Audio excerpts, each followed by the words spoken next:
Nabubuhay ang mga tao sa kanilang mundo kung saan 80% ng mga bata ay nagkakaroon ng espesyal na kakayahan na tinatawag na quirk, pagdating nila sa edad na 4.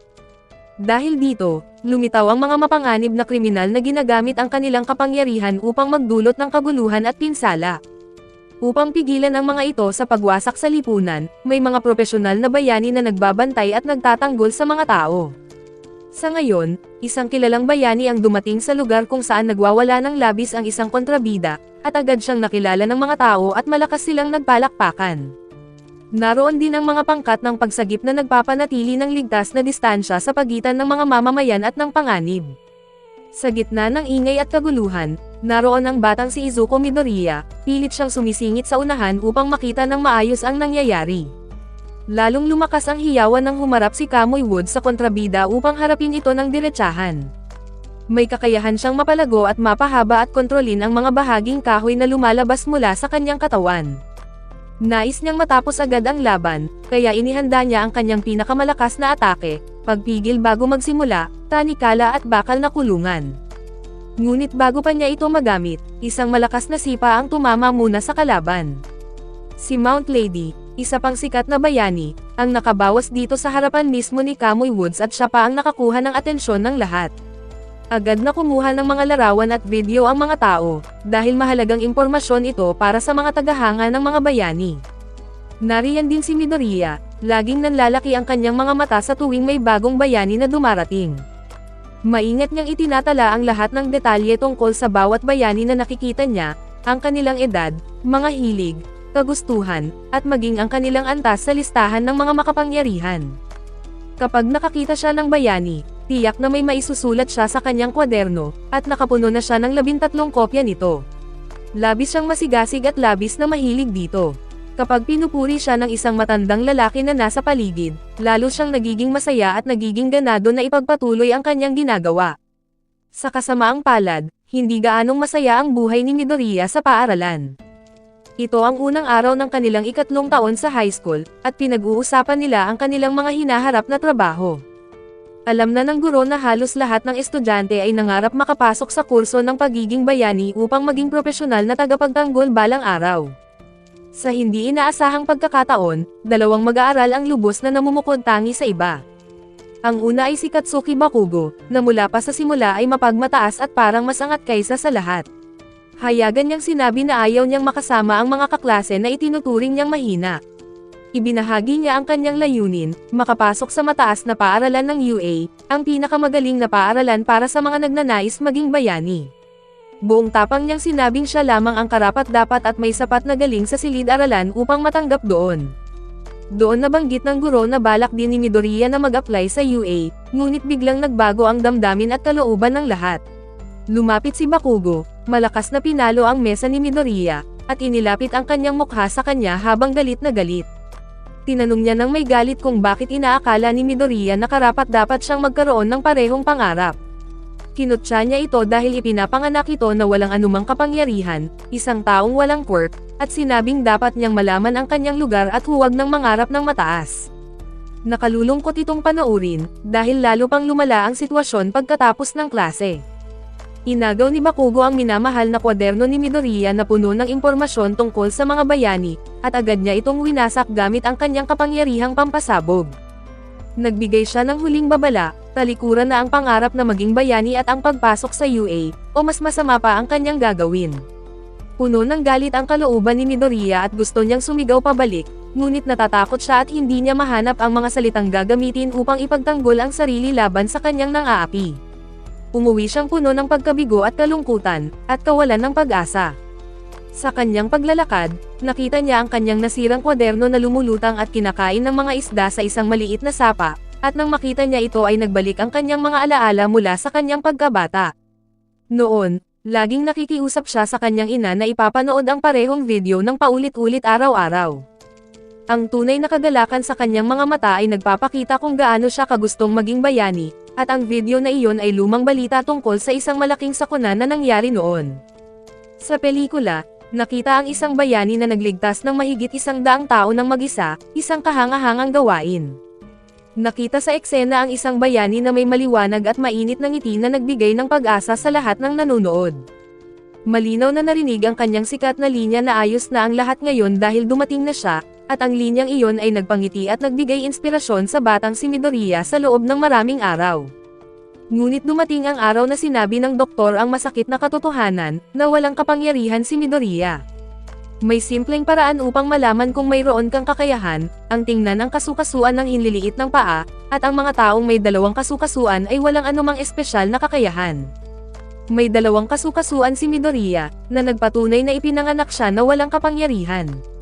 Noong gabing iyon, pinanood niya ulit ang video ng maraming beses hanggang sa siya ay umiyak. Tinanong niya ang kanyang ina, maaari po ba siyang maging katulad niya balang araw, at walang magulang ang dapat makita ang kanilang anak na ganoon kalungkot at nadidismaya, ngunit iyon ay noong siya ay bata pa at walang muwang.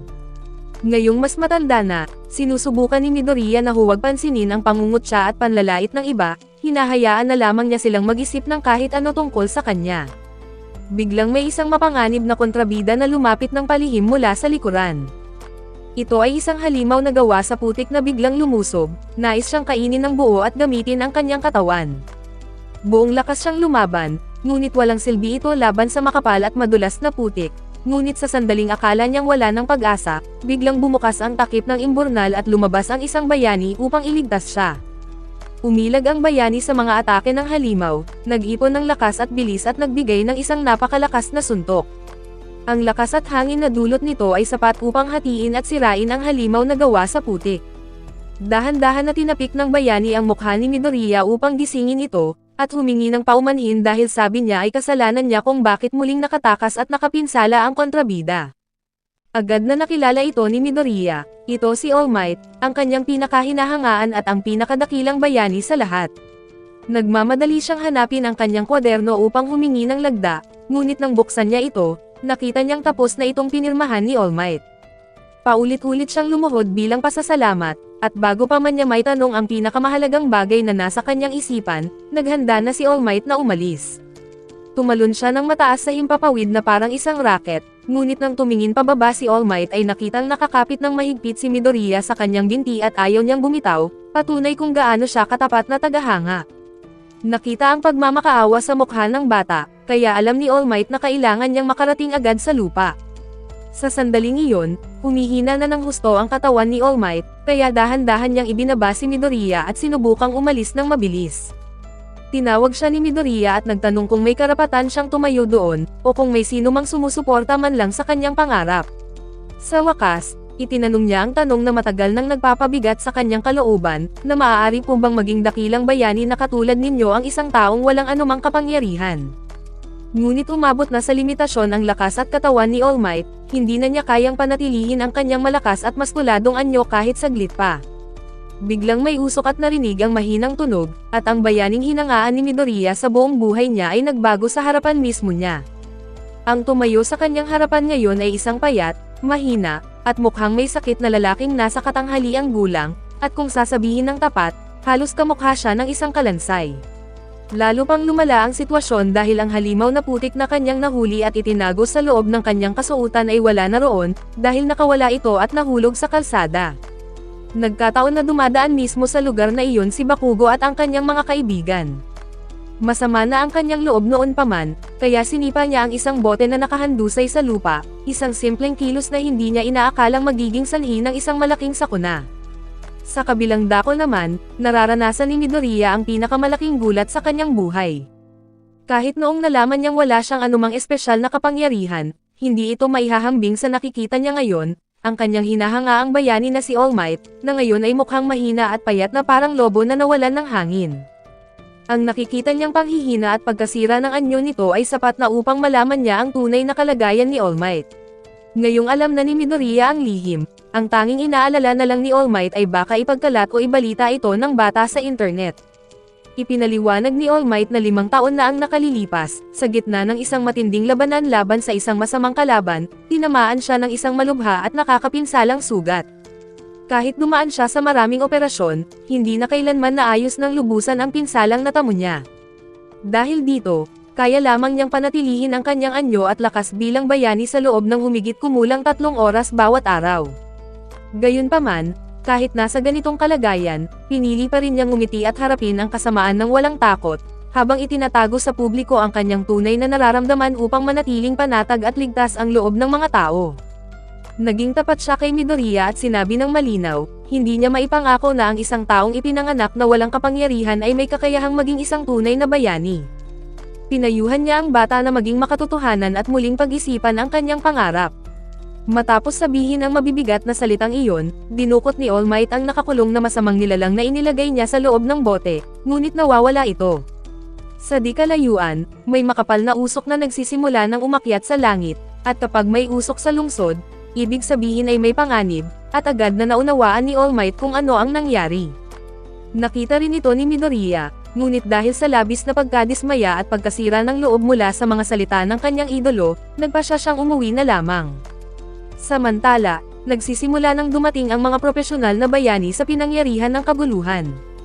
Naunang sumugod si Death Arms at agad na sumalakay, ngunit walang epekto ni kaunti ang kanyang mga suntok sa malagkit at madulas na kalaban. Naipit naman si Bakugo sa loob ng nilalang na parang putik, pilit na lumalaban at ibinubuga ang kanyang kapangyarihang pampasabog upang makalaya. Subalit sa halip na talunin ang kalaban, lalo lamang nitong hinahangad na makuha ang katawan ni Bakugo dahil sa lakas nito. Sumunod na dumating si Mount Lady, ngunit dahil sa laki ng kanyang katawan, hindi siya makagalaw o makalaban ng maayos sa makipot na daanan. Hindi rin magamit ni Kamui Woods ang kanyang kapangyarihang may kinalaman sa kahoy dahil sa umaapaw na apoy sa paligid, at abala naman si Backdraft sa pagpatay ng apoy. Walang sino man sa kanila ang makalapit o makakapagligtas kay Bakugo, kaya napilitan silang maghintay, umaasang darating agad ang isang bayani na may angkop na kapangyarihan para sa sitwasyon. Nandoon na rin si All Might, ngunit lumipas na ang kanyang 3 oras na limitasyon, hindi na siya makapagbago ng anyo o makagamit ng lakas. Nasa malapit din si Midoriya, puno ng kawalan ng pag-asa at halos umiyak na. Kung mismong ang pinakadakilang bayani ay nagsabing imposible ang kanyang pangarap, kaya bakit pa siya magsusumikap, ngunit nang hindi niya namamalayan ay kusang humakbang ang kanyang mga paa patungo sa direksyon ng usok. Sumiksik siya sa gitna ng maraming tao upang silipin kung sinong mga bayani ang nakikipaglaban, at gulat na gulat siyang nakita, iyon ang parehong halimaw na nahuli at dinakip na ni All Might noon pa man. Kung nawala ang kalaban dahil nahawakan at nahatak niya ang binti ni All Might, ibig sabihin ay siya ang dahilan ng lahat ng ito. Nakilala rin ng mga tao ang nilalang mula sa mga balita, at marami ang nagtatanong kung nasaan na ba si All Might. Labis na nahihiya at nasasaktan si Midoriya, na nalulunod sa sariling pagkakasala. Pareho silang nakatayo lamang, siya at si All Might, na parang ordinaryong tao at hindi makagalaw dahil sa bigat ng sarili nilang pagkabigo at pagsisisi. Ngunit sa isang iglap, nagtama ang kanilang paningin, kitang-kita sa mukha ni Bakugo ang matinding takot, tila nakikiusap at humihingi ng tulong. Sa sandaling iyon, ang batang walang anumang kapangyarihan ay biglang tumakbo palapit, takot na takot siya at nanginginig ang kanyang mga tuhod, ngunit patuloy pa rin siyang sumusugod.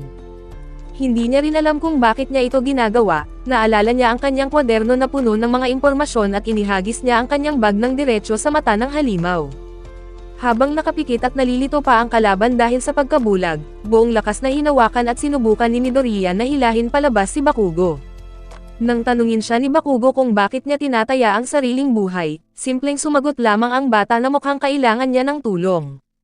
Ang mga salitang iyon ang tanging kailangan ni All Might upang magising at kumilos, at ito ang nagtulak sa kanya na lumampas sa sarili niyang hangganan. Napagtanto niyang napakawalang kabuluhan at mahina ang kanyang kalooban, tinuruan niya ang isang bata tungkol sa katotohanan ng buhay, habang siya naman ay nakatayo lamang at ayaw kumilos. Mabilis siyang sumugod at nagpakawala ng isang suntok na may napakalakas na puwersa, na lumikha ng malakas na alon na bumago sa lagay ng panahon sa paligid. Ang hangin na nabuo ay naging ipo-ipo na umabot hanggang sa mga ulap, nagdala ng malakas na ulan, at naging dahilan ng masigabong palakpakan at hiyawan ng mga tao. Pagkatapos ng pangyayari, mahigpit na pinagsabihan at pinagalitan ng mga profesional na bayani si Midoriya dahil sa kanyang mapanganib at walang pag-iisip na ginawa. Samantala, si Bakugo naman ay pinarangalan at pinuri ng lahat dahil sa kanyang kahangahangang lakas at kapangyarihan. Naglakad pa uwi si Midoriya na puno ng lungkot at napanghinaan ng loob, hanggang sa biglang lumapit at humabol sa kanya si Bakugo. Akala niya ay magpapasalamat ito, ngunit sa halip ay pasigaw na sinabi ni Bakugo na hindi niya kailangan ng tulong mula sa isang walang silbi at mahinang nilalang na gaya ni Deku. Sa sandaling iyon ay biglang lumitaw si All Might, humahalaklak sa kanyang tanyag na tawa, at biglang nagbalik sa kanyang payat at mahinang anyo. Nandoon siya upang pasalamatan si Midoriya, at inalok ang isang pagkakataong magpapabago sa buhay ng bata. Sinabi niya kay Midoriya na ang katapangan ng bata, kahit wala itong anumang kapangyarihan ay nagbigay sa kanya ng lakas upang kumilos at gawin ang nararapat. Ipinaliwanag niya na ang tunay na katangian ng isang bayani ay hindi nasusukat sa lakas o kapangyarihan, kundi sa pagkakaroon ng puso at katawan na kusang kumikilos upang iligtas at tulungan ang ibang tao anuman ang mangyari. Ganoon ang ginawa ni Midoriya, at dahil doon, karapat-dapat siyang maging isang tunay na bayani. Ito ang mga salitang matagal nang hinihintay ni Midoriya mula pa sa simula ng kanyang buhay, at ang lahat ng sakit at hinanakit na naramdaman niya ay biglang naglaho at nawala. Ipinagkaloob ni All Might kay Midoriya bilang tagapagmana ng kanyang sariling kapangyarihan, at parang hindi kapanipaniwala, ngunit ito ay totoo at tiyak. Nagbiro pa ang payat na bayani, at sinabing akala ng mga tao ay ang kanyang kapangyarihan ay simpleng pagbuga lamang ng dugo upang takutin ang mga kaaway, at sinabi niya kay Midoriya na huwag mag-alinlangan sa pagtanggap nito. Ipinaliwanag niya na inaakala ng media at ng publiko na ang kanyang kakayahan ay sadyang sobrang lakas lamang, at hinahayaan lang niyang maniwala sila doon. Ngunit ang katotohanan, ang kanyang kapangyarihan ay tinatawag na isa para sa lahat, isang maalamat na kakayahan na pinapaunlad. Kinabukasan, nagsimula na ang totoong pagsasanay, at hirap na hirap si Midoriya na hilahin ang isang lumang ref sa ibabaw ng buhangin habang nakaupo sa ibabaw nito si All Might. Ang bagay na ito ay may bigat na 200 kilo, at tinutokso siya sa pamamagitan ng pagtawag sa kanya na kasing lampan ng mga hindi nakalike sa video. Nakakagalit talaga ito, at nasa tabi sila ng dalampasigang puno ng basura bago pa sumikat ang araw dahil mahina pa ang katawan ni Midoriya para dalhin ang kapangyarihan ng One for All. Kung tatanggapin niya ito ngayon ay baka sumabog o madudurog ang kanyang mga bahagi ng katawan dahil sa tindi ng lakas nito, at upang maiwasan ang ganitong kapahamakan, kailangan niyang sumailalim sa mahigpit na pagsasanay. Matagal nang ginagawang imbakan ng mga tao ang dalampasigang ito, at ang paglilinis dito ay ang pinakamainam na paraan upang mapalakas at mapatatag ang kanyang katawan. Walang ibang nagmamalasakit sa kalat, kaya inatasan siya ni All Might na linisin ito ng mag-isa, at ito ang unang hakbang niya tungo sa pagiging bayani. Gumawa rin si All Might ng detalyadong programa ng ehersisyo na tinawag na pagpasa ng lakas, kasama ang mahigpit na schedule at ipinagutos na dieta. May 10 buwan ng matinding paghihirap at pagod na naghihintay kay Midoriya. Araw-araw siyang gumigising ng napakaaga, binubuhat ang mabibigat na basura, at nagsasanay ng buong lakas. Masyado siyang nakatuon sa kanyang layunin kaya't hindi niya namamalayang binibigkas ng malakas ang kanyang gawain habang nasa klase, dahilan upang isipin ng mga kaklase niya na baka napinsala ng nakaraang pag-atake ng kontrabida ang kanyang isipan. Gayunpaman, patuloy pa rin siyang nagsusumikap araw-araw, mula pagsikat hanggang paglubog ng araw, at umulan man o umaraw ay hindi siya tumigil. Lumangoy siya ng malayo, patuloy na binuhat ang mga mabibigat na bagay, at pati na rin ay inaalalayan o binubuhat si All Might na 200 kilo habang nag-aaral, tunay na kahangahangang kakayahang gawin ang maraming bagay ng sabay-sabay. Nang may 3 buwan na lamang bago ang pagsusulit sa UA, bumagsak si Midoriya dahil sa sobrang pagod. Napansin agad ni All Might na naging malupit ang kanyang pagsasanay, ginawa niya ang programa na tugma mismo sa kakayahan ng katawan ng bata, kaya't nagtataka siya kung bakit ganito ang kanyang determinasyon sa kanyang mga ginagawa. Gusto ba lang niyang makapasok sa paaralan o may higit pa siyang layunin, ngunit ang hangarin ni Midoriya ay higit pa sa makapasa, dahil nais niyang maging pinakamahusay. Alam niyang nagsimula siya ng walang anumang likas na kakayahan, kaya determinado siyang magtrabaho ng 2 beses na mas mahirap kaysa sa iba upang makahabol. Ang pangarap niya ay maging isang maalamat at dakilang bayani, katulad mismo ni All Might. Ang kanyang matibay na pasya ay lumampas pa sa inaasahan ni All Might, kaya binago at inayos ng bayani ang programa upang umakma sa lumalakas niyang katawan. Sa umaga ng pagsusulit, tumayo si Midoriya sa ibabaw ng mga natitipong basura sa dalampasigan na ngayon ay malinis at walang dumi, at sumigaw ng matindi dahil sa tagumpay. Natapos na niya ang 10 buwan ng mahirap na gawain. Hindi lang ito basta malinis, kundi ganap na walang bahid ng dumi, at pinuri siya ni All Might at idineklara na karapat-dapat siyang tumanggap ng kanyang kapangyarihan. Nagbigay ito ng isang emosyonal at nakaka-inspire na talumpati, ngunit nagtapos ito sa isang nakakatuwang kahilingan, binunot niya ang isang hibla ng kanyang buhok at sinabing kainin ito ni Midoriya. Ito pala ang paraan kung paano ibigay ang kapangyarihan at ang katangian ng One for All, at hindi nagtagal ay dumating na si Midoriya sa UA para sa pagsusulit. Nakita niya si Bakugo, na gaya ng dati ay masungit at marahas, at agad siyang nagbanta na papatayin siya. Sinubukan siyang huwag pansinin ni Midoriya at lumayo, ngunit nadapa siya sa sarili niyang mga paa, at sa kabutihang palad, isang mabait na babae ang gumamit ng kanyang kapangyarihan upang pigilan ang kanyang pagbagsak. May taong nakipag-usap at tumulong sa kanya, na tiyak na ipagmamalaki siya ng kanyang ina. Ang praktikal na bahagi ng pagsusulit ay isinasagawa bilang pagkukunwaring labanan sa isang lungsod na ginawang pagsasanay, at upang maging patas, hinati-hati ang mga aplikante sa iba't ibang lugar. Nakakalat sa paligid ang tatlong uri ng robot na kumakatawan sa mga kontrabida, at bawat isa ay may kaukulang puntos ayon sa lakas nito. Makakakuha lamang sila ng puntos kapag natalo nila ang mga ito, ngunit ang pananakit sa ibang estudyante ay dahilan ng agarang pagtanggal sa pagsusulit. Isang seryoso at matalas na estudyanteng may salamin ang nagtaas ng kamay at itinuro ang isang mali, nakalagay sa papel ang 4 na uri ng robot, ngunit 3 lang ang binanggit ng tagapangasiwa. Hayagan niyang kinwestiyon ang pamantayan ng paaralan, at sinabing narito sila upang baguhin at itaas ang antas ng pagiging bayani. Pagkatapos ay humarap siya kay Midoriya at pinagsabihan ito dahil sa walang tigil na pagbubulong-bulong, na sinasabing nakakagambala ito. Masyado siyang mahigpit at matalino, at kahit hindi pa nagsisimula ang pagsusulit, ayon sa kanya, ang ika-4 na robot ay isang hadlang na walang halaga ngunit napakalakas, mas mabuting iwasan na lang ito maliban na lang kung nais nilang mapahamak. Sa wakas ay nagsimula na ang pagsusulit, nakatayo si Midoriya sa panimulang linya na nanginginig sa kaba, at naghahanap ng kahit sinong pamilyar o mabait na mukha upang kumalma. Nakita niya ang babaeng tumulong sa kanya at lumapit upang magpasalamat, ngunit muling hinarangan siya ng estudyanteng may salamin, sinabi nito na ginagambala niya ang babae at dapat ay nakatuon siya sa gawain. Dahil doon ay napatingin sa kanila ang lahat ng nasa paligid, at nagsimula silang ngumiti dahil itinuturing nila na si Midoriya ang pinakamahina sa lahat. Ipinahayag ni Present Mike na nagsimula na ang pagsusulit, at sabay-sabay na tumakbo ang mga estudyante. Binalaan na noon ni All Might si Midoriya na mararamdaman niya ang kapangyarihan ng One for All na gumising sa kanyang katawan, ngunit magdudulot din ito ng matinding bigat at puwersa sa kanyang katawan, kaya kailangan niyang maging handa. Sa gitna ng kaguluhan sa isang lungsod, nakaharap na rin sa wakas ni Midoriya ang isang robot na nagkakahalaga ng 1 puntos, ngunit sa sobrang takot ay nanigas at hindi makagalaw ang kanyang buong katawan. Hindi sinasadya na naging pain siya para sa isa pang kalahok, na gumamit ng kapangyarihang parang laser mula sa katawan upang sirain ang robot at makuha ang puntos. Ngayon ay may 6 na minuto na lang ang natitira, at nagsimula ng mataranta si Midoriya. Nagmamadali siyang maghanap at tumalo ng mga robot para makakuha ng puntos, ngunit nakita niya na sabay na tinalo ng mabait na babae ang 3 robot, napakahusay niya at mayroong 28 na puntos.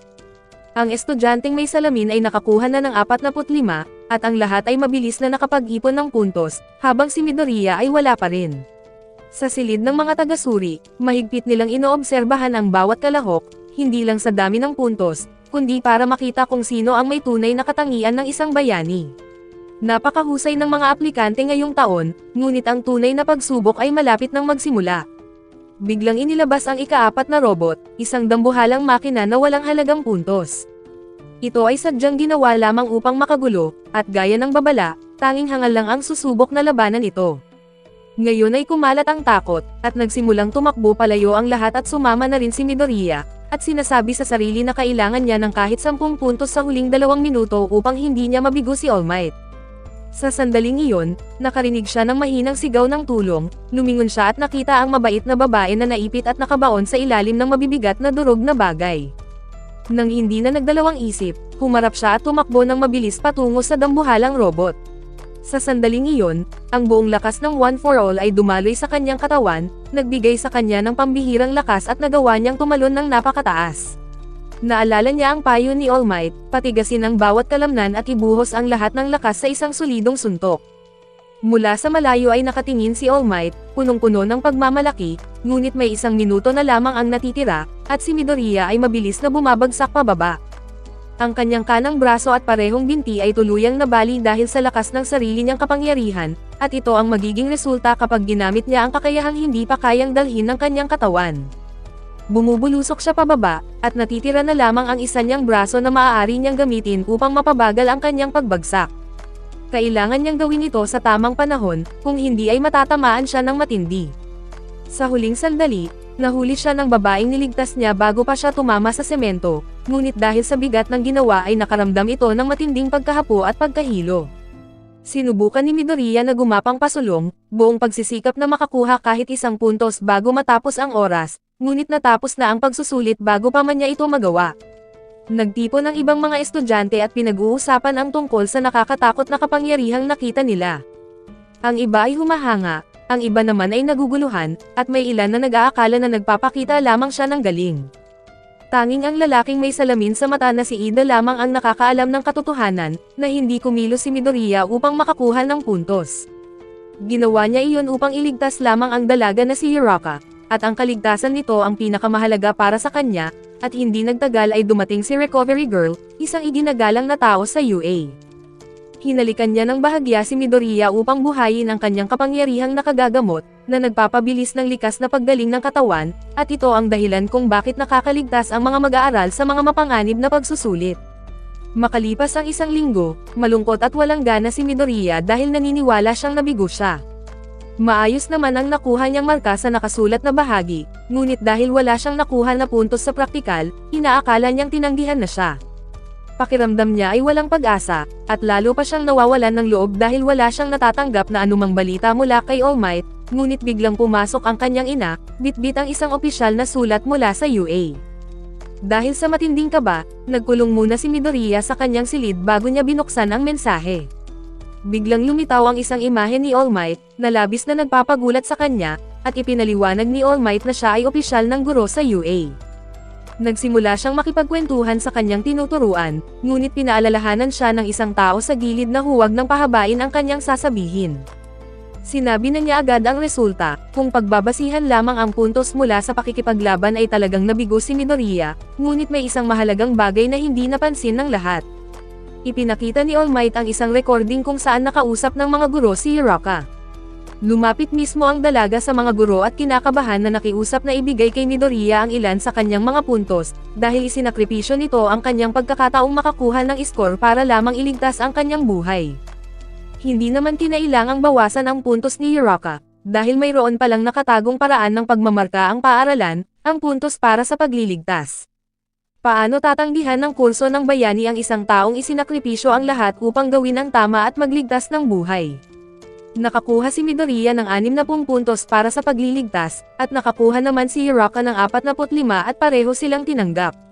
Ito ang tunay na simula ng paglalakbay ni Midoriya, at maligayang pagdating sa Akademya ng mga Bayani, inilathala agad ang opisyal na pagkakasunod-sunod ng mga nakakuha ng matataas na marka.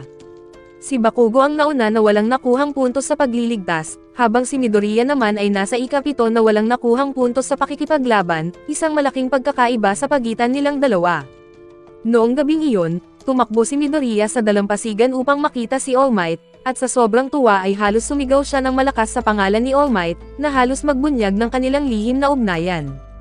Nagbabala si All Might na mag-ingat siya dahil walang ibang nakakaalam ng kanilang samahan. Sinabi niyang kailangang magsikap ng mabuti ni Midoriya, at binanggit din niya na pansamantala lamang siyang magturo doon, bagay na wala naman sa kanyang orihinal na plano. Pakiramdam ni Midoriya ay napakaswerte niyang tao, bagamat nag-aalala pa rin siya kung paano magamit ng mabuti ang kanyang kapangyarihan.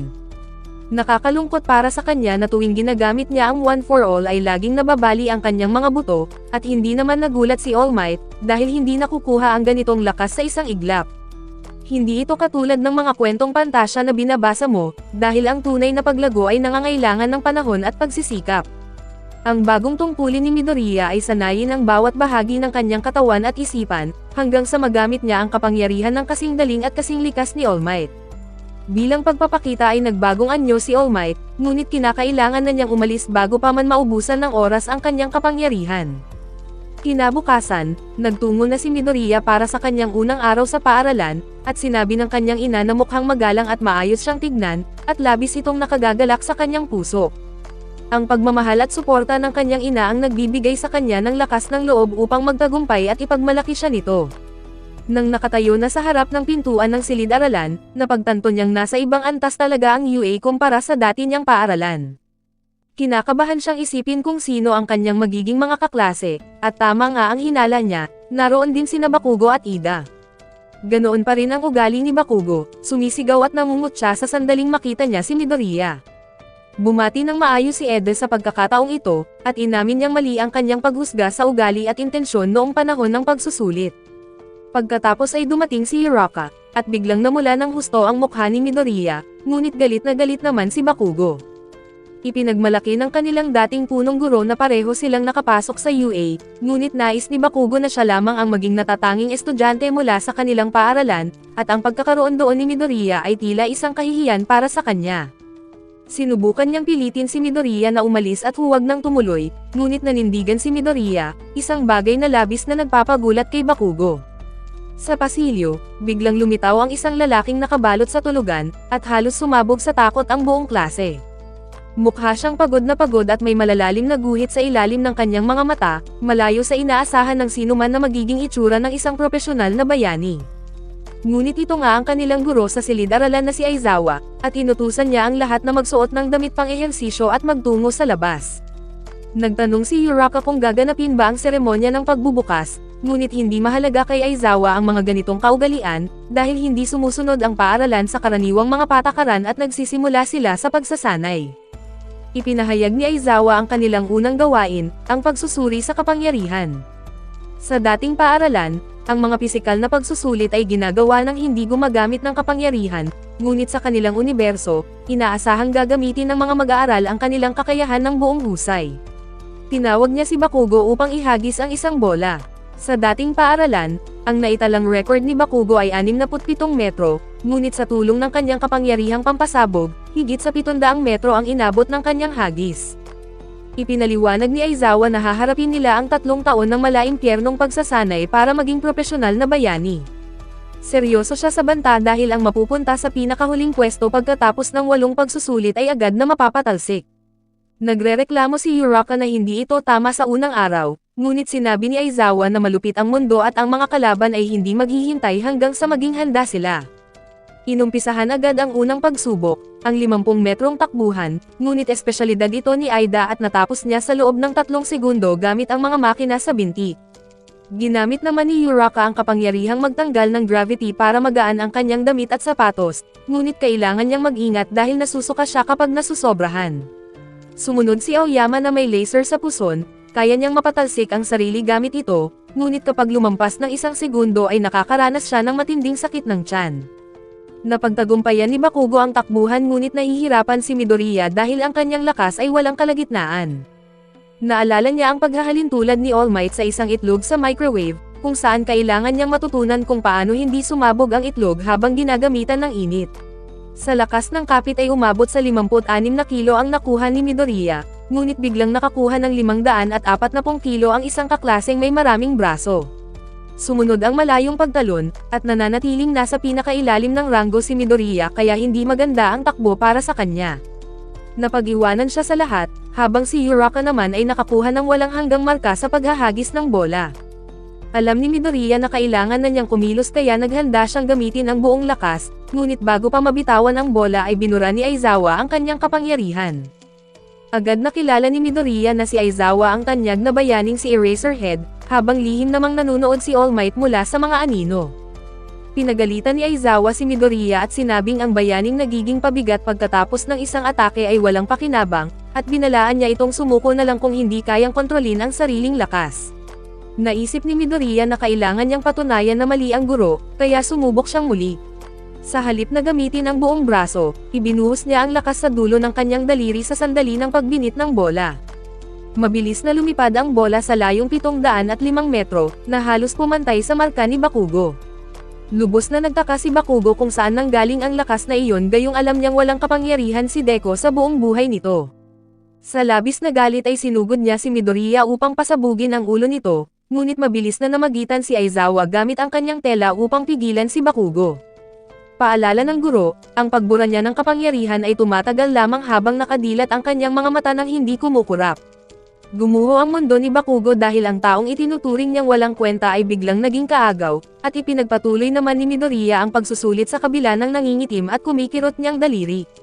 Nang ipahayag ang huling resulta, laking gulat ni Midoriya nang makita ang kanyang pangalan sa pinakailalim o ika-20 pwesto. Akala niya ay tapos na ang lahat, ngunit biglang nagpahayag ng laking gulat si Aizawa. Ang banta ng pagtanggal ay isang makatwirang panlilin lang lamang upang mapilitan silang ibigay ang kanilang 100%. Muntik nang mahimatay si Midoriya sa labis na kaluwagan kaya sinabihan siyang pumunta kay Recovery Girl. Habang paalis siya ay hinabol siya ni All Might na nakatuklas sa kasinungalingan ni Aizawa. Ibinunyag nitong pinatalsik ni Aizawa ang isang buong klase ng mga bagong mag-aaral noong nakaraang taon, kaya hindi ito ang taong mahilig magbiro. Malinaw na may nakitang espesyal si Aizawa sa sakripisyo ni Midoriya. Sa pag-uwi ay sumabay si Aida kay Midoriya, at napagtanto ni Midoriya na hindi naman talaga ito nakakatakot kundi sadyang seryoso lamang. Hinabol naman sila ni Uraka at nakiusap na maglakad silang magkasama, tinawag niya itong Deko, at ipinaliwanag ni Midoriya na ginagamit ito ni Bakugo para asarin siyang walang kwenta. Ngunit para kay Uraka, katunog ito ng salitang Hapon na nangangahulugang kakayanin ang lahat, at dahil doon ay nagpasya si Midoriya na Deko na ang kanyang magiging pangalan. Ang sumunod na araw ay naging ordinaryong buhay sa paaralan, subalit ang Hapon ang nagdala ng pag-aaral sa mga pangunahing kaalaman ng pagiging bayani kasama si All Might. Ipinakita niya sa kanila ang kanilang mga kasuotan ng bayani na idinisenyo base sa kanilang sariling mga kahilingan, at sinabihan ang lahat na magbihis at pumunta sa labas upang mag-ensayo ng may buong pagtitiwala sa sarili. Makalipas ang ilang linggo, labis na nababalisa si Midoriya sa kanyang disenyo dahil hindi niya alam ang pinakamainam para sa kanya. Humingi siya ng payo kay All Might, ngunit sinabihan siyang huwag magmadali dahil ang mga kapangyarihan ay maaaring magbago sa mga hindi inaasahang paraan. Nagtatalo pa rin ang isip ni Midoriya nang umuwi ang kanyang ina, na siyang naging dahilan ng pagkaputol ng kanyang iniisip. May regalo ito sa kanya, isang kasuotan ng bayani upang ipagdiwang ang kanyang pagkapasa sa UA, dahil nakakita ito ng lumang guhit sa kanyang kwaderno at ipinagawa sa eksperto. Medyo baduy ito, ngunit gawa sa wagas na pagmamahal ng isang ina. Humingi ito ng paumanhin sa hindi paniniwala sa kanya noon, dahil nakita nitong hindi kailanman sumuko si Midoriya, at nangako ang kanyang ina na susuportahan siya sa lahat ng makakaya, at napakaswerte ni Midoriya sa kanyang katuwang. Isinuot niya ang luntiang kasuotan, handang ipakita sa mundo ang kanyang pagiging bayani. Lumabas siyang sabik na ipagmalaki na ang kanyang ina ang bumili nito, ngunit agad naagaw ang kanyang atensyon ni Uraka, dahil ang masikip na kasuotang iyon ay talagang nakakabighani. Pagkatapos ay ibinigay ni All Might ang mga detalye para sa matinding pagsasanay ngayon. Hinati ang klase sa dalawang grupo bilang mga kontrabida at mga bayani, at walang mga robot ngayon dahil labanan ito ng mag-aaral laban sa kapwa mag-aaral. Itatago ng mga kontrabida ang sandatang bomba sa loob ng gusali, at mananalo ang mga bayani kung mahuhuli sila o kung makukuha ang sandata sa itinakdang oras. Nagbunutan sila ng numero para sa 10 koponan, at natuwa si Midoriya na makapare si Uraka, ngunit mapagbiro ang tadhana dahil makakalaban nila sina Bakugo at Aida. Tiniyak muli ni Bakugo kay Aida kung may kapangyarihan na ba si Midoriya ngayon, dahil mas masisiyahan siyang talunin ito ng lubusan. Nangangatog sa kaba si Midoriya dahil alam niya kung gaano kadelikado si Bakugo kapag seryoso, ngunit hindi na siya pwedeng umurong. Alam ni Midoriya na mas magaling si Bakugo sa halos lahat ng bagay, ngunit iyon mismo ang dahilan kung bakit kailangan niyang manalo. Pumasok sila ni Uraka sa gusali, ngunit agad silang tinambangan ni Bakugo. Nagawa ni Midoriya na itulak si Uraka palayo sa tamang pagkakataon habang sumusugod si Bakugo ng walang pag-alinlangan. Sobra ang kumpiyansa ni Bakugo kaya hindi ito nagdepensa, ngunit sinamantala ito ni Midoriya at malakas siyang ibinalibag sa sahig. Maraming taon ang ginugol ni Midoriya sa pag-aaral ng mga galaw ni Bakugo, at hindi na siya ang dating walang kwentang Deko. Oras na para ipakita na lumalakas din siya, dahil ang kahulugan ngayon ng Deko ay walang imposible, at labis na nagngingit-ngit sa galit si Bakugo. Kung babalikan ang nakaraan, siya ang laging paboritong bata dahil matalino at matapang. Sinasamba siya ng lahat at hinayaan niya itong pumasok sa kanyang ulo, lalo na kung ikukumpara sa batang walang kapangyarihan na laging sumusunod sa kanya. Hinahangaan siya ni Midoriya at sinubukang matuto sa kanya, ngunit nang lumabas ang kapangyarihan ni Bakugo ay naging napakasama na ng ugali nito. Pagbalik sa kasalukuyan, sinusubukan ni Aida na makipagtulungan, ngunit sinabihan lang siya ni Bakugo na manahimik at huwag humarang sa kanyang daan. Nakatuon lang ang pansin nito sa sariling galit, at itinuturing ang kakampi bilang alalay lamang. Isinasaad sa patakaran na ang paggamit ng telang panghuli sa kalaban ay itinuturing ng panalo, at mayroon lamang 15 minuto ang mga bayani upang hanapin ang sandatang bomba na nakatago sa loob ng gusali habang tumatakbo ang oras. Hindi patas lumaban ang mga totoong kontrabida, kaya bakit kailangang maging patas ang pagsasanay na ito, at sinabihan ni Midoriya si Uraka na hanapin na ang sandata habang kinakalaban niya si Bakugo. Inihanda na niya ang kanyang telang panghuli, naghihintay ng perpektong pagkakataon upang mahuli ang kalaban. Gamit ang natutunan mula kay Eraserhead, iniwasan ni Midoriya ang mga sumasabog na suntok ni Bakugo. Hindi siya nakikipaglaban ng harapan kung hindi kailangan, kaya dahan-dahan siyang nagtago sa mga anino upang guluhin ang isip ni Bakugo. Madaling hulaan ang galaw ni Bakugo kapag nagagalit, at pinaglalaroan lang siya ni Midoriya sa pamamagitan ng pagsasamantala sa masamang ugali nito. Ang plano ay palihim na papasok si Uraka sa silid ng sandata habang pinapanatiling abala si Bakugo, at pagkatapos ay magtutulungan silang dalawa upang pabagsakin si Aida. Ngunit bago iyon, kailangan muna niyang makaligtas sa puot ng batang sumasabog. Binabaybay ni Bakugo ang mga pasilyo na parang isang mabangis na hayop, nagpapadala sa galit habang naalala ang kanilang kabataan kung saan siya ang laging bida at nangunguna sa lahat. Habang si Midoriya naman ang bata na laging nahihirapang sumabay, at ang kapangyarihan ni Bakugo ay kahanga-hanga at perpekto para sa labanan, na nagpadama sa kanya na para siyang isang hari. Ang pagiging walang kapangyarihan ni Midoriya ay nagpadama kay Bakugo na mas malakas pa siya rito, at gustong-gusto niyang nasa itaas habang nakatingala ang iba lalo na kay Deku, ngunit nagbago ang lahat noong araw na nahulog si Bakugo sa ilog.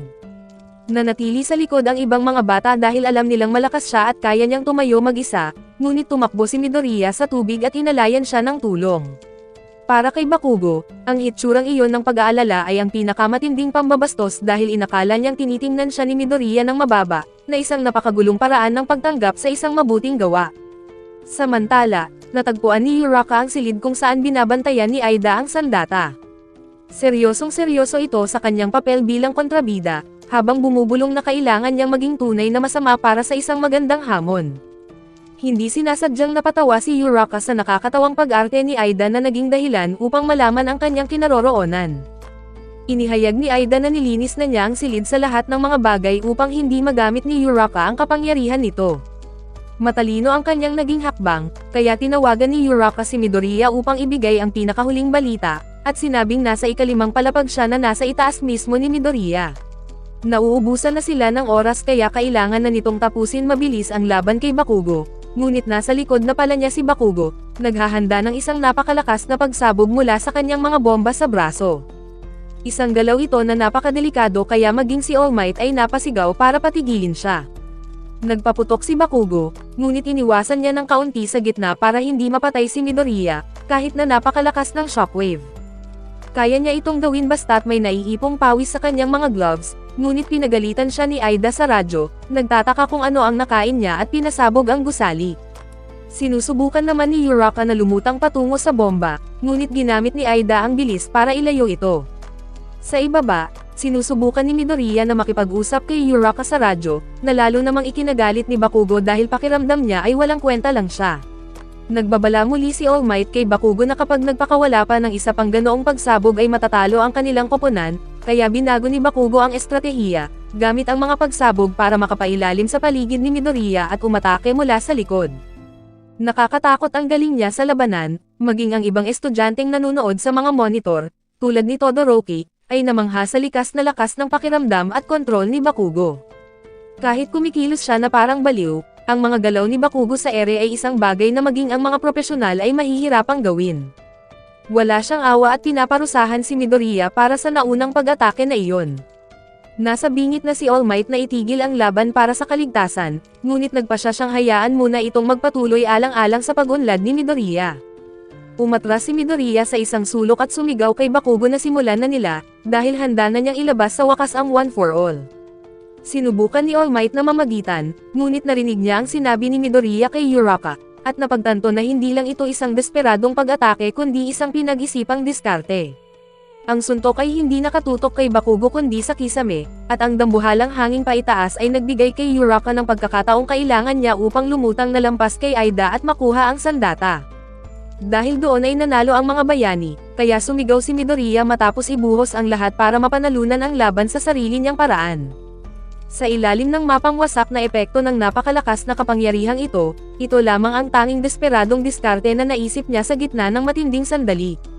Ang unang laban na iyon ay isang tunay na palabas mula simula hanggang wakas, at ang kawawang si Midoriya ay agad na isinugod sa ospital para magamot ang mga natamong sugat. Samantala, naiwang nakatayo roon si Bakugo, literal na nanginginig habang inaalala ang naganap na laban. Dapat ay isang simpleng laban lang ito ng isa laban sa isa, at pakiramdam niya ay mali talaga ang naging resulta, ngunit sa kanyang puso ay alam niya na natalo talaga siya sa labanang iyon. Ang kanyang sobrang pagiging mayabang ay nakatanggap ngayon ng isang matindi at mapangwasak na hampas, na naging dahilan upang mapahapos siya sa hangin sa gitna ng matinding takot, at mukhang nasa bingit na ng tuluyang panghihina si Bakugo. Lumapit si All Might para palamigin ang kanyang ulo, na nagpayo sa bata na panatilihin ang kahinahunan. Ipinaalala niya rito na ang pagkatalo ay nilikha para maging isang aral para sa paglago, at hindi dahilan para tumayo ng nakatulala, at sa halip na malugmok sa paninisi sa sarili ay kailangan niyang magtempuhan at magpatuloy. Pagkatapos ng pagsusulit na iyon, inihayag ng guro na ang naging MVP ay walang iba kundi si Aida, ngunit ang ilan ay napakamot sa ulo dahil doon. Mabuti na lang at ang matalino at matalas ang matang si Momo ay humakbang pasulong para ipaliwanag ang lahat ng may katumpakan. Lumalabas na ang ipinakita ni Bakugo ay may depekto dahil kumilos mag-isa, at hinayaan ang personal na galit na nagpalabo sa pagpapasya. Bukod dito, nagbabala ang guro na ang malakihang pag-atake sa ganoong kasikip na espasyo ay isang hangal na galaw, ngunit itinuloy pa rin niya ito. Si Midoriya naman ay ganoon din kasama, lalo na sa malubhang pinsala sa katawan na idinulot ng mga aksyon sa kanyang sarili. Maging si Uraka ay napuna rin dahil sa napakadaling pagbunyag ng kanyang kinaroroonan. Sa madaling salita, si Aida lamang ang nag-iisang kumilos ng may pag-iisip sa buong pagsasanay. Nanatili siyang mahinahon habang pinamamahalaan ang sitwasyon, lubos na nag-iisip na ang buong labanan ay dapat na umiikot sa target na sandata. Si All Might naman ay naiwang ganap na walang masabi dahil lubusang inagaw ng kanyang estudyante ang eksena. Sa katunayan, napansin nito ang mga detalye na hindi pa man lang naiisip ng guro mismo, kaya naman tumango na lang siya at sumang-ayon na perpektong ipinahayag ang buong pangyayari ng dalaga. Ganyan talaga si Momo, isa sa 4 na piling estudyante na nakapasok sa pamamagitan ng mga rekomendasyon ng hindi na kailangang kumuha ng pagsusulit sa pagpasok. Patungo naman sa ikalawang laban, haharapin ng Team B ang Team I. Sa panig ng mga kalaban, may isang miyembro na gumagamit ng kapangyarihang hindi nakikita, at ang nakatutuwa pa rito ay isa siyang babae. Dahil ang kapangyarihan niya ay epektibo lamang sa kanyang katawan, kailangan niyang maghubad ng tuluyan upang maiwasang makita sa pamamagitan ng kanyang mga damit. Nagsimula na ang labanan, ginamit ni Shoji ang kanyang dupli arms work upang magpatubo ng maraming kopya ng kanyang mga pandama. Dahil sa kamanghamanghang kakayahang ito sa paghahanap, inabot lamang siya ng 2 segundo para matukoy kung saan eksaktong nagtatago ang mga kalaban. Kapag nahanap na ang mga target, ang ating kalmadong henyo na si Todoroki ay humakbang pasulong at agad na pinasok sa yelo ang buong gusali. Ang mga kalaban ay literal na naging yelo sa kanilang kinatatayuan kaya tapos na ang laban bago pa man ito tuluyang magsimula. Umakyat siya sa itaas ng mahinahon at may banayad na hakbang, na nagpapayo sa kanyang mga katunggali na sumuko na lang, dahil ang pagpupumiglas ay maghahatid lamang ng hindi kinakailangang sakit. Natapos ang laban sa nakakahilong bilis, na nagwakas sa isang napakalaking panalo, dahil nakuha ng koponan ng mga bayani ang tagumpay ng hindi man lang pinagpapawisan. Agad pagkatapos doon, ginamit niya ang kanyang kapangyarihan sa init para tunawin ang yelo at ibalik ang gusali sa orihinal nitong anyo. Isa pa siya sa mga nangungunang estudyante mula sa rekomendasyon, na nagtataglay ng kambal na quirk na apoy at yelo na talagang napakalakas. Ang sumunod na laban ay nakatuon sa mga estratehiyang galaw kaya hindi na ito masyadong tinalakay, ngunit malinaw na ang lahat ay may malaking potensyal. Pagkatapos ng pagsasanay, biglang naglaho ang guro nang hindi man lang nakapagsalita ang mga estudyante, dahil sagad na ang oras ni All Might sa kanyang anyong bayani. Nais niya sanang bigyan ng gabay si Bakugo ngunit wala na siyang oras, kaya dinalaw na lamang niya ang kanyang estudyante sa ospital. Humingi siya ng paumanhin sa nurse dahil hinayaan niyang masugatan ng malubha ang bata, at pinagalitan naman siya ng nurse sa kanyang kapabayaan, at ipinaliwanag na masyadong mahina si Midoriya para gamitan ng kapangyarihang nagpapabilis ng paggaling, kaya kailangan nitong magpahinga ng natural. Humingi ng paumanhin ang guro at ipinaalala na hinaan ang boses tungkol sa kanyang kapangyarihan, dahil ang kanyang tunay at nanghihinang anyo ay lihim lamang na alam ng mga guro at ilang nangungunang bayani. Ang lihim ng kanyang pagkakakilanlan ay para lamang sa prinsipal at kay Midoriya, at sa ilang malalapit na kasama, dahil kung malalaman ng mga kalaban na humihina na ang simbolo ng kapayapaan ay magkakagulo ang mundo. Nagising si Midoriya bago maggabi, at habang pabalik sa silid-aralan, inaasahan na papagalitan siya ni Aizawa dahil sa kanyang ginawa. Ngunit pagbukas ng pinto, dinumog siya ng mga kaklase at nagdiriwang sa kanyang magandang laban, dahil namangha silang natalo niya ang malakas na si Bakugo. Mabilis siyang nilapitan ni Uraka na may dalang mga notebook upang kamustahin, ngunit ang isip ni Midoriya ay nasa kanyang kaaway. Nang malamang maagang umuwi si Bakugo, mabilis siyang tumakbo patungo sa gate ng paaralan at isinigaw ang pangalan nito upang magtapat ng kalooban. Ibinunyag niya ang lihim na ang kanyang kapangyarihan ay hiram lamang sa iba, bagamat hindi niya sinabi kung kanino. Inamin niyang hindi pa niya ito kontrolado, at nais niya sanang manalo nang hindi ito ginagamit, ngunit wala siyang pagpipilian sa huli. Galit na sumagot si Bakugo at nagtanong kung ginagawa ba siyang mas mukhang tanga ni Midoriya, habang tahasang inamin na natalo siya sa laban. Dahil sa nakitang lakas ng lalaking may yelo, napagtanto niyang baguhan pa lamang siya, at inamin niyang tama ang naging pagsusuri ng dalagang si Momo pati na ang mga sinabi ni Midoriya. Idineklara niyang simula pa lamang ito at sinabihan si Midoriya na maghintay, habang tumatalikod upang itago ang luha sa pagsasabing napuwing lang siya. Biglang dumating si All Might para magbigay ng magagandang payo, ngunit sumigaw si Bakugo na bitawan siya at nagtanong kung ano ang problema nilang lahat. Napabuntong hininga na lamang ang guro habang pinapanood si Bakugo na nagdadabog paalis, napagtanto na mahirap talaga ang maging guro. Samantala, sa isang madilim na bahay, nagbabalak ang mga kalaban na pabagsakin ang simbolo ng kapayapaan. Kinaumagahan, dinumog ng mga reporter ang gate ng paaralan upang kausapin ang mga estudyante tungkol sa pagtuturo ni All Might dahil kumalat ang balita. Lahat ay hiningan ng pahayag, ngunit ang kakaiba ay ang formal na sagot ni Aida, parang galing sa textbook na biglang nagpagising sa antok ng mga nakikinig. Si Aizawa naman ay galit sa media at itinaboy silang lahat, habang ang isang reporter na nagtangkang sumingit ay pinigilan ng sensor system na pumipigil sa mga walang ID. Sa paaralan ng umaga, binigyan ni Aizawa ng payo sina Bakugo at Midoriya na magiging mas malakas sila kung aayusin ang kanilang mga kahinaan. Sumunod ang halalan para sa class representative, at ang lahat ay nagboluntaryo dahil magandang record ito sa Hero Course sa loob ng 3 taon. Nakita ni Aida ang gulo kaya nagmungkahi ng sekretong balot kung saan isusulat ang pangalan ng iboboto, kahit na siya ang may pinakamataas na nakataas na kamay para sa patas na boto. Walang pakialam si Aizawa basta't matapos ito bago tumunog ang kampana, kaya natulog muna ito habang bumoboto ang mga estudyante. Mabilis na lumabas ang resulta na ikinagulat ng lahat, dahil nakakuha si Midoriya ng 3 boto samantalang 0 si Aida dahil ibinoto nito ang ibang tao sa halip na ang sarili. Sa huli, si Midoriya ang naging class president habang si Momo ang vice president matapos makakuha ng 2 boto. Pagdating ng pananghalian, naging maingay ang cafeteria dahil nagsama-sama doon ang mga estudyante mula sa support at management courses. Nagsasama-sama ang lahat ngayon ngunit nag-alinlangan pa rin si Midoriya dahil pakiramdam niya ay isang pagkakamali ang pagiging presidente. Pinalakas naman ang loob niya ni Aida at sinabing walang mas babagay sa posisyon na iyon, at tinanggap naman ni Aida nang may dangal ang pagkakaroon ng 0 na boto. Bigla na lang siyang nagsalita na parang isang batang amo mula sa mayaman at elite na pamilya, kaya naman nakuha niya ang kuryosidad ni Uraka. Nagpa siya si Aida na ibahagi ang kanyang pagkatao bilang pangalawang anak ng isang kilalang bayani na kinabibilangan ng sikat na turbo hero. Nang mabanggit ang Ingenium ay nagningning ang mga mata ni Midoriya, dahil isa itong maalamat na bayani na namamahala sa isang malaking ahensya sa Tokyo na may 65 gwardya. Ito pala ang nakatatandang kapatid ni Aida, at ito ang kanyang ultimate idol mula pa noong bata siya, at habang nagkukwento, biglang tumunog ang isang alarm sa buong paaralan.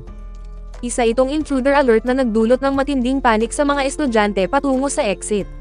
Tumingin si Aida sa bintana at nakitang ang mga makukulit na reporter lang pala ang nakapasok, ngunit naipit siya sa dambuhalang siksikan at hindi makagalaw para pakalmahin ang lahat. Naisip niya na kung matutulungan siya ni Uraka ay may pag-asa pa, kaya nakipagsiksikan si Aida para marating ito. Nakiusap siya na tanggalin ang kanyang bigat, at mabilis niyang inilunsad ang sarili patungo sa exit sign sa itaas ng pinto kung saan umiikot siya sa ere, bago siya sumambulat sa pader. Sumigaw siya habang pumuporma na parang human exit sign, upang sabihing media lang ang nasa labas kaya walang dahilan para magpanik ang lahat.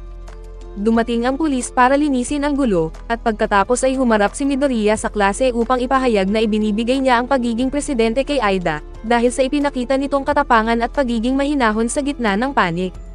Sumang-ayon ang buong klase habang nagsisigawan sa kanilang bagong exit sign leader, at wala namang pakialam si Aizawa sa desisyon. Samantala, nagtataka ang administrasyon kung paano nalagpasan ng mga reporter ang seguridad at kung sino ang mastermind sa likod nito. Kinabukasan, ginugol ni All Might ang kanyang kapangyarihan sa paghuli ng mga kriminal, ngunit napansin niyang bumabagal na siya dahil ipinasa na niya ang one for all sa kanyang estudyante. Dahil dito ay nabawasan pa ang oras niya sa kanyang anyong bayani, ngunit may lakas pa naman siya para magpabagsak ng mga masasamang loob. Kinahapunan, nag-anunsyo si Aizawa ng isang espesyal na rescue training at tinipon ang lahat sa labas. Sinubukan nilang umupo sa dalawang hanay tulad ng utos ni Aida, ngunit naging walang kwenta ang organisadong pag-upo dahil sa layout ng bus. Ginamit ng mga estudyante ang pagkakataon para mag-usap, maliban kay Bakugo na sumisigaw sa tuwing may nakikipag-usap sa kanya na tila ba ito ang kanyang paraan ng pakikipagkaibigan. Dumating sila sa training ground at sinalubong ng isang bayani na si 13 bilang instructor, at napakaganda ng pasilidad na may simulation ng bagyo at sunog at iba pang kalamidad. Sasama dapat si All Might, ngunit sumobra ang paggamit niya ng lakas kaninang umaga kaya baka sa huli na lang siya sasalubong.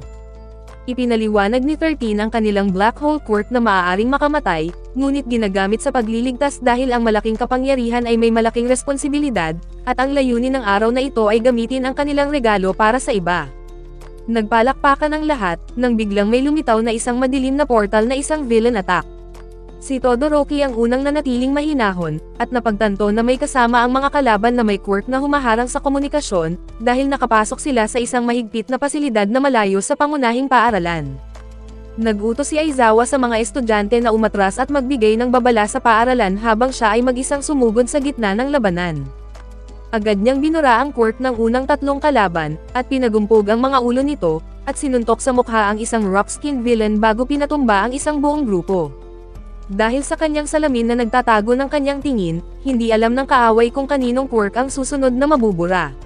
Sa tulong ng erasure power at elite combat skills, walang laban ang mga low-level goons sa kanya. Malapit na sana ang mga estudyante sa exit, ngunit hinarangan ang kanilang daan ng isang villain na may kapangyarihang mag-teleport. Ipinagmamalaki niya ang sarili bilang bahagi ng League of Villains, at ibinunyag kung bakit nila nilusob ang paaralan ay upang patayin si All Might. Sisipsipin na sana siya ni 13 sa isang black hole para matapos na ito, ngunit biglang sumugod ang dalawang pinakamainit ang ulong bata sa klase gamit ang isang kombinasyong atake. Ngunit walang laban ang mga estudyante sa isang tunay na villain, at bago pa man makakilos ang iba ay napalibutan silang lahat at na-teleport sa iba't ibang lokasyon sa loob ng pasilidad. Sa isang kurap ng mata, napunta si Midoriya sa ilalim ng tubig na may napakasamang kapaligiran para sa isang strength-based fighter na tulad niya. Isang malapating na kalaban ang mabilis na sumugod para patayin siya, ngunit saktong dumating si Asui, sinipa ito at hinila si Midoriya paakyat sa isang bangka kung saan kasama nila ang batang may lilang buhok na mukhang mga prutas ang ulo. Dahil sa kanyang frog quirk ay napakabilis ni Asui sa tubig, at sinimulang suriin ni Midoriya ang mga sinabi ng nag-teleport na kalaban at napagtanto na ang nangyaring media noong nakaraang araw ay gawa rin nila. Sinabi ni Asui na hindi sila susugod kung wala silang paraan para patayin si All Might, dahil walang tangang papasok sa isang suicide mission. Habang nag-uusap, pinapalibutan ng dambuhalang grupo ng mga kalaban ang kanilang maliit na bangka kaya kailangan na nila ng plano para makatakas. Kung may diskarte ang mga ito laban kay All Might, kailangang maghanap ng paraan ang mga estudyante para pigilan sila. Sa ibang lugar, katatapos lang ni Todoroki sa pagligpit sa tatlong kalaban at hinamon pa ang mga ito na magtawag ng mga kasama sa buong pasilidad, at kahit saan ay may sumasabog na matitinding labanan. Samantala, balis ang naglalakad si All Might dahil walang sumasagot sa mga telepono, kaya pakiramdam niya ay isa siyang bigong guro. May natitira na lang siyang 10 minuto para sa kanyang anyong bayani at nais lang sanang bumati sa mga bata bago umuwi, ngunit ipinakita ng prinsipal ang balita na pumigil siya ng 3 pagnanakaw sa loob ng 1 oras. Para kay All Might, ang prinsipal ay parang pangalawang ama, kaya hindi niya ito maaaring sagutin. Pinaupo siya ng prinsipal para magtsaa habang pinapangaralan tungkol sa responsibilidad at hirap ng pagbabalanse ng pagtuturo at pagiging bayani. Habang nag-relax ang kabilang panig ng paaralan gamit ang tsaa, ang kabilang panig naman ay nahaharap sa krisis ng buhay at kamatayan. Nagpasya si 13 na kailangang tumakbo ng class representative para humingi ng tulong, habang ang iba ay mananatili para tulungan ang guro na pigilan ang mga kalaban. Sinuportahan ng lahat ang plano, at bilang class president, alam ni Aida na kailangan niyang sundin ang desisyon ng grupo. Pinagtawanan ng villain ang kanilang diskarte, ngunit walang magagawa ang kapangyarihan nito para pigilan sila. Sinimulan siyang hilahin ni 13 sa isang void habang ang batang mukhang ubas ang ulo ay abala sa pag-iyak. Ang tanging iniisip lang ni Midoriya ay makaligtas kaya sinabihan niya ang kasama na magpakatatag. Napagtanto niya na dahil ipinadala si Asui sa tubig, ibig sabihin ay hindi alam ng mga kalaban ang kanilang mga quirk, at ang pagkakamaling ito ang tanging pag-asa nila para makatakas. Ayon kay Asui, kaya niyang tumalon at kumapit sa mga pader, pati na rin maglabas ng likido mula sa kanyang dila na nagdudulot ng bahagyang sakit. Halata ang lakas ni Midoriya, at ang batang lila naman ay kayang maghagis ng mga malagkit na bola na mas matindi pa sa super glue. Nang mawalan ng pasensya ang mga kalaban, winasak nila ang bangka, at sa takot ng batang lila ay naghagis ito ng mga malagkit na bola sa tubig ng walang dahilan. Ngunit nagbigay ito kay Midoriya ng isang magandang ideya, kaya mabilis niyang inilatag ang isang mapanganib na plano at biglang tumalon sa ere upang ihanda ang kanyang signature move, kung saan isinakripisyo ang dalawa niyang daliri upang magpakawala ng lakas. Ang malakas na shockwave ay lumikha ng isang dambuhalang alon sa tubig, at sumunod sa plano si Asui at tumalon patungo sa pampang, at ginamit ang mahabang dila para hilahin si Midoriya sa ligtas na lugar. Sumabay din ang batang lila at naghagis ng maraming bola upang makulong ang mga kalaban sa vortex, at doon natapos ang laban para sa kanila. Ang susunod nilang layunin ay marating ang exit, ngunit nag-alinlangan si Midoriya nang makitang nakikipaglaban si Aizawa sa napakaraming kaaway. Samantala, katatapos lang ni Todoroki na talunin ang isa pang grupo ng mga kalaban ng mag-isa na parang isang one-man army. Isang tanga ang sumubok na pigilan siya, ngunit ipinadala siya ni Todoroki sa North Pole gamit ang isang pagsabog ng yelo. Napagtanto niya na iilan lang sa mga kalaban ang tunay na banta, kaya ang susunod na hakbang ay tanungin sila tungkol sa tunay na plano laban kay All Might. Sa bundok naman, isang labanan ng 3 laban sa marami ang nagaganap, at hindi tumigil sa pagrereklamo ang blonde na si Kaminari na nakakarindi sa kanyang mga kasama. Sinipa siya sa gitna ng mga kaaway upang ang kanyang electric discharge ay tumama sa lahat ng sabay-sabay, at ang mga nahuhuli nilang kalaban ay itinapon sa kanya upang tumama sa kuryente. Si Jiro ang babaeng iyon, at ang kanyang earphone quirk ay kayang magpalakas ng tibok ng puso para maging sound waves. Pagkatapos ng ilang paghahanda, gumawa si Momo ng isang dambuhalang insulation sheet na may kapal na 10 metro, upang magawa ni Kaminari na ibuhos ang lahat ng lakas ng hindi nakukuryente ang kanyang mga kaibigan. Nagpakawala siya ng 1,000,000 volt discharge na kumuryente sa lahat ng kalaban sa paligid, at ang galaw na iyon ay nagpakita rin sa atin ng kahangahangang katawan ni Momo. Ang kanyang quirk ay creation, at basta may oras at materyales ay kaya niyang gawin ang kahit ano basta't alam niya ang molecular structure nito. Ang kanyang kaibigang si Kaminari naman ay nagiging tuyo ang utak sa tuwing sumosobra ang paggamit ng kuryente. Sa ibang lugar, hinarap na ng Big Boss si Aizawa, ngunit pinag-aralan niya ang bawat galaw nito at nalamang nawawala ang quirk ni Aizawa kapag bumababa ang buhok nito. Dahil sa hawak ng kalaban ay literal na nadurog ang siko ni Aizawa, at kahit nakabawi ang guro, hinarap niya ang isang monster na binuo talaga para patayin si All Might. Nanood sa takot si Midoriya habang binubugbog ang guro, at nahihirapan din si 13 dahil ang kanyang quirk ay hindi para sa direktang labanan, kaya madali siyang hinila ng teleport villain sa portal.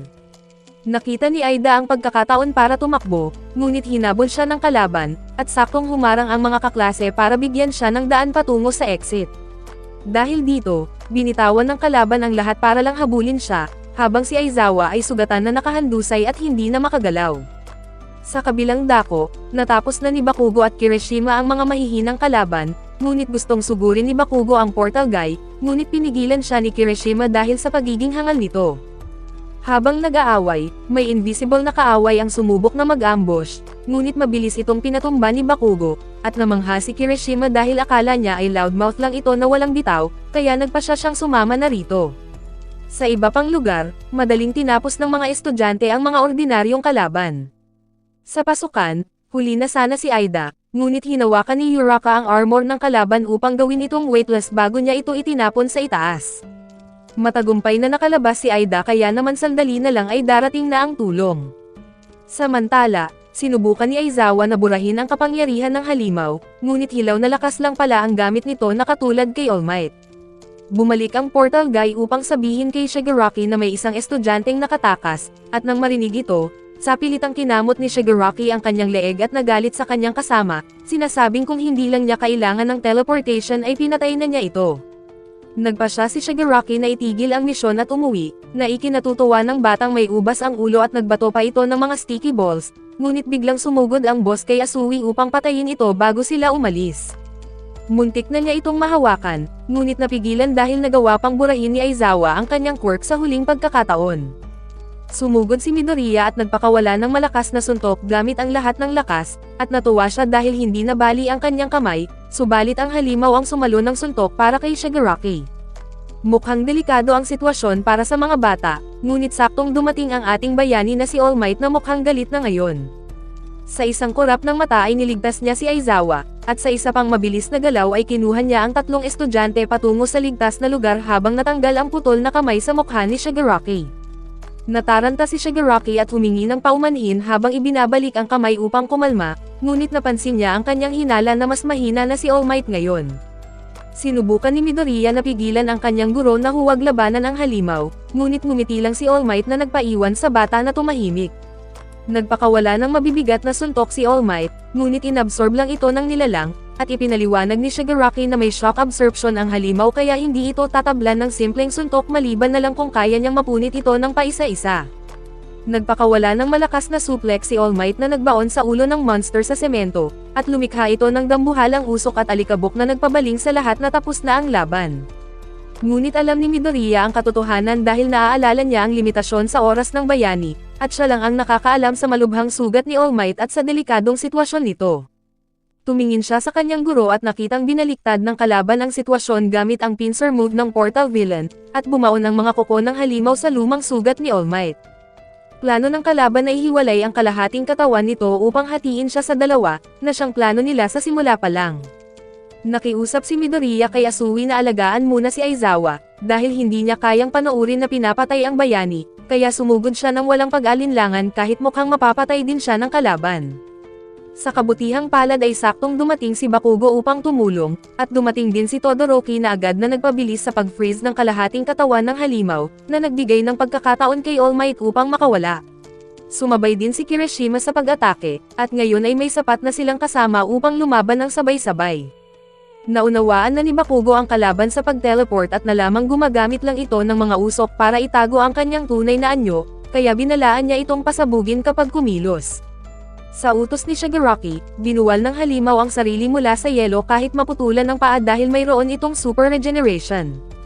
Ginawa ang bagay na ito para mapantayan si All Might kahit sa kanyang pinakamalakas na anyo, at sa bilis na parang huminto ang oras, sumugod ito kay Bakugo upang iligtas ang kanyang master. Nagulat si Bakugo dahil muntik na siyang mamatay nang hindi man lang nakakakilos sa bilis na iyon, at kung hindi dumating si All Might ay tapos na siya.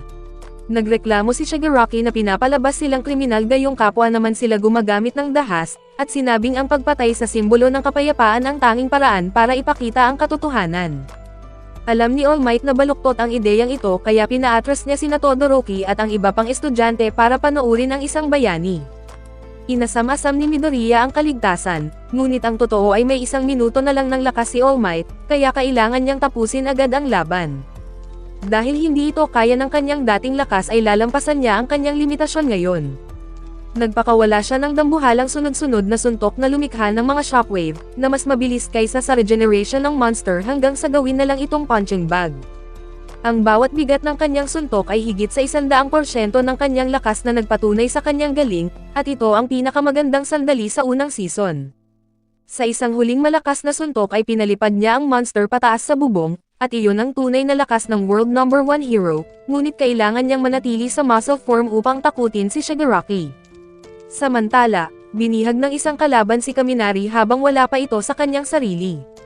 Nalaman ni Juro na ang quirk ng kalaban ang sumisira ng komunikasyon, kaya gumawa siya ng paraan para isaksak ang jack sa kanyang sapatos nang hindi gumagalaw, ngunit ginawang bihag ng kalaban si Kaminari at binalaan silang huwag kumilos. Sa tabi ni All Might, ang kanyang presensya ay sapat na para manginig sa takot si Shigaraki kaya nagsimulang umatras ang iba, maliban kay Midoriya. Siya lang ang nakakapansin na sagad na ang kanyang guro, dahil ang umuusok nitong katawan ay senyales na babalik na ito sa tunay na anyo. Kung hahakbang si All Might ay mabubunyag ang kanyang lihim, kaya nagkukunwari lang ito upang matakot ang mga kalaban. Napansin ng kasama ni Shigaraki na napapagod na ang bayani, kaya pinapakalma niya ito para sumugod sa isang huling round gamit ang mga portal para sa isang panapos na atake. Sa huling segundo, tumalon si Midoriya at ginamit ang kanyang mga binti sa absolute limit upang humarang. Kahit bali ang kanyang mga binti, handa pa rin ang kanyang mga kamay na parang isang karakter na ayaw sumuko, ngunit mabilis na binago ni Shigaraki ang direksyon ng kanyang kamay patungo kay Midoriya. Biglang tumunog ang mga putok ng baril, dahil dumating na ang reinforcements kasama si Aida at ang mga pro-heroes ng faculty para linisin ang lugar. Nabaril si Shigaraki habang sinusubukan nitong tumakas, at sinubukan din siyang higupin ni 13 ngunit matagumpay silang nakatakas sa huling sandali. Tapos na ang labanan, at pinuri ni All Might si Midoriya dahil kung hindi ito sumugod ay baka namatay na siya. Mabilis na tumakbo si Kirishima upang kamustahin si Midoriya, ngunit magbabagong anyo na si All Might at saktong humarang ang pader ng semento na binuo ng bayaning si Cementos, na kayang gumawa ng semento na parang clay. Sa kanilang hideout, sugatan na nagagalit si Shigaraki, at mukhang may mas mataas pang mastermind ang nagpapatakbo sa kanila na galit dahil nawala ang kanilang sandata.